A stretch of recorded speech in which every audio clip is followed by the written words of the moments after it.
Baik, bismillahirrahmanirrahim. Assalamualaikum warahmatullahi wabarakatuh. Waalaikumsalam warahmatullahi wabarakatuh. Alhamdulillahirabbil alamin. Assalatu wassalamu ala asrafil anbiya'i wal mursalin, sayyidina Muhammadin wa ala alihi wa sahbihi ajma'in. Segala puji dan syukur henti-hentinya kita haturkan kepada Allah Subhanahu wa taala yang telah memberikan kita rahmat dan hidayahnya sehingga kita dapat berkumpul di Zoom ini untuk melakukan pembahasan soal mengenai optik geometri sebagai salah satu tugas dari mata kuliah komprehensif. Salawat serta salam tak lupa pula kita aturkan kepada junjungan kita Nabi Allah Muhammad SAW, karena berkat beliaulah kita dapat merasakan nikmatnya pendidikan.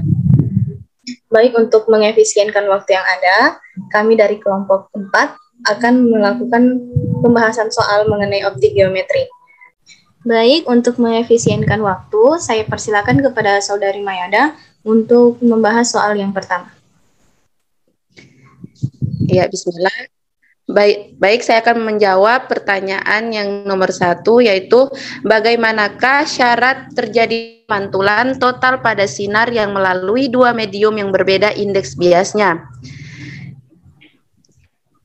Jawabannya, jika suatu sinar datang dengan sudut datang lebih besar daripada sudut kritis, maka sinar akan dipantulkan seluruhnya oleh bidang batas medium.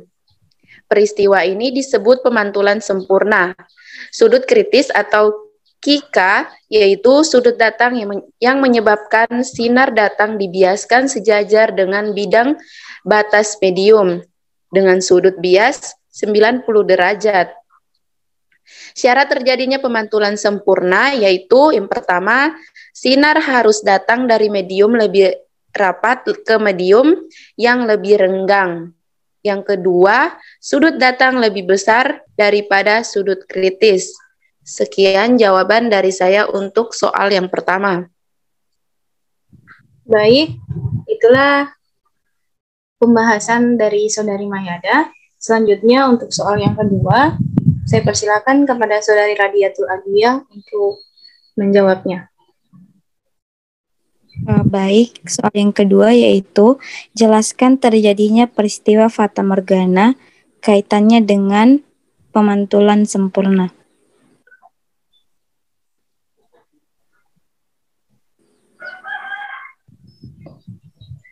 Jawabannya yaitu fata morgana merupakan suatu keadaan yang sangat panas pada jalan beraspal sehingga terlihat seperti genangan air. Ketika matahari terik, lapisan udara yang paling dekat, aspal atau pasir lebih panas daripada lapisan udara di atasnya.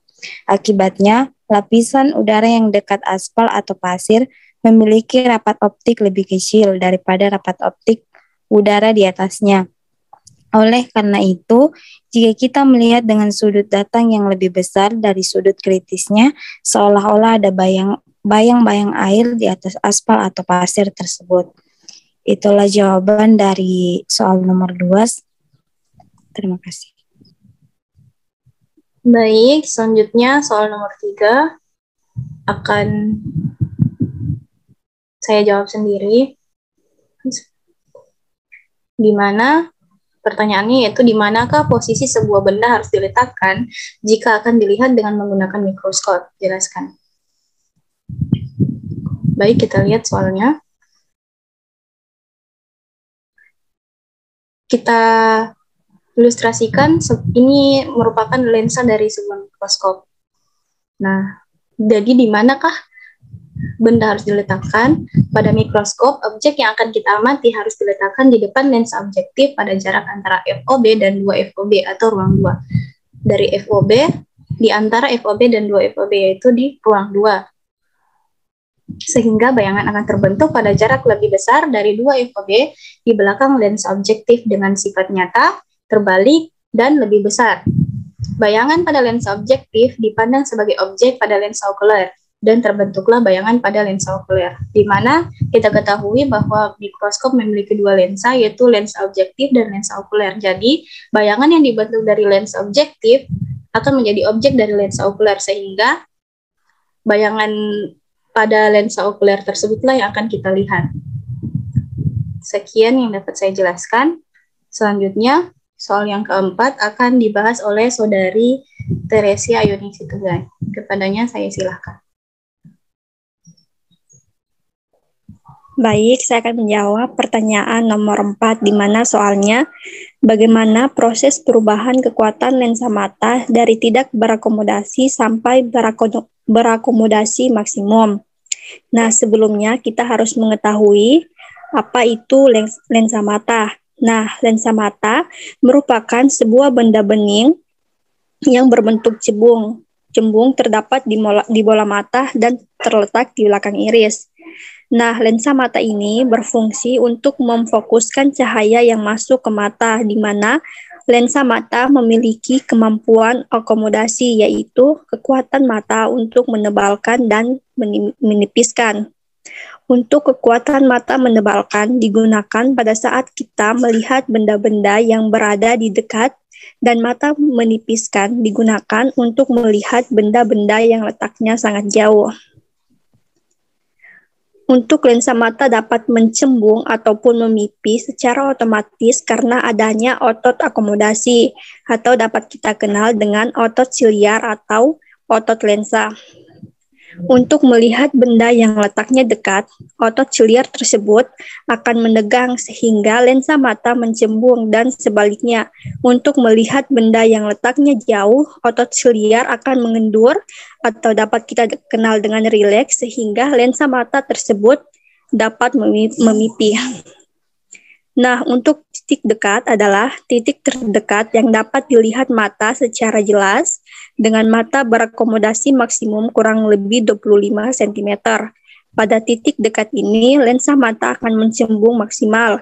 Sedangkan titik jauh adalah titik terjauh yang dapat dilihat mata secara jelas dengan mata tidak berakomodasi, di mana pada mata normal, titik terjauh adalah di titik tak hingga, atau S sama dengan tak hingga. Baik, itulah pembahasannya. Saya kembalikan ke teman saya. Terima kasih. Baik, untuk soal terakhir, yaitu mengapa seseorang tidak dapat melihat benda jauh tak hingga dengan jelas. Nah, seseorang tidak dapat melihat benda jauh tak hingga dengan jelas itu karena adanya cacat mata. Cacat mata di sini merupakan rabun jauh atau yang disebut dengan miopi, yang merupakan kelainan mata yang tidak bisa melihat benda pada jarak jauh karena bayangan jatuh di depan retina. Hal ini terjadi karena lensa mata tidak mampu memipih atau lensa mata menebal. Penyebab cacat mata ini karena mata terbiasa melihat benda dengan jarak dekat dalam waktu yang lama, sehingga lensa mata terbiasa mencembung atau berakomodasi. Jadi ketika melihat benda yang jauh, mata tidak bisa memipih. Contoh kebiasaan membaca dalam jarak yang dekat atau tukang servis jam. Untuk membantu atau menolong rabun jauh atau miopi ini, dapat menggunakan lensa cekung atau lensa negatif. Baik, karena kelima soal sudah kami bahas, sekianlah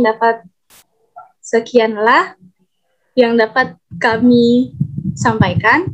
Terima kasih atas waktunya. Semoga bermanfaat. Assalamualaikum warahmatullahi wabarakatuh. Waalaikumsalam. Waalaikumsalam warahmatullahi wabarakatuh.